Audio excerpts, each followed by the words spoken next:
Kakinada ఆర్డీఓగా yes Mallibabu బాధ్యతలు స్వీకరించారు. శుక్రవారం మధ్యాహ్నం ఆయన తన ఛాంబర్లో బాధ్యతలను చేపట్టారు. కాకినాడ ఆర్డీఓగా బాధ్యతలను చేపట్టిన ఎస్ మల్లిబాబును కార్యాలయం ఏవో ఠాగూర్, సిసి సుబ్బారావు సిబ్బంది మర్యాదపూర్వకంగా కలిసి శుభాకాంక్షలు తెలిపారు. అలాగే కాకినాడ అర్బన్ తహసీల్దార్ సూపరింటెండెంట్ సీతాపతి, నగర ప్రముఖులు ఆర్డీఓగా బాధ్యతలను చేపట్టిన మల్లిబాబును కలిసి పుష్పగుచ్చాలను అందించి శుభాకాంక్షలు తెలిపారు. ఈ సందర్భంగా కాకినాడ ఆర్డీఓగా బాధ్యతలు స్వీకరించిన మల్లిబాబు మాట్లాడుతూ ప్రభుత్వం అమలు చేస్తున్న సంక్షేమ పథకాలకు అధిక ప్రాధాన్యతనివ్వడం జరుగుతుందని చెప్పారు. ఈ రోజున కాకినాడ డివిజన్ ఆర్డీఓ కింద పదవి బాధ్యతలు స్వీకరించడం జరిగింది. దీనికి ముందు జేఏడీ ఎలక్షన్స్లో డిప్యూటీ చీఫ్ ఎలక్టరల్ ఆఫీసర్ కింద వచ్చాను.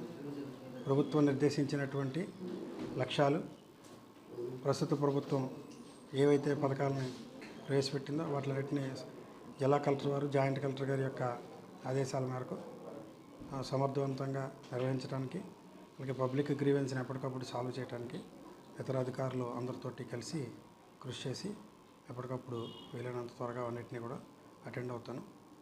ప్రభుత్వ ప్రాధాన్యతలే మాకు ముఖ్యమైనటువంటి అంశం ప్రస్తుతం.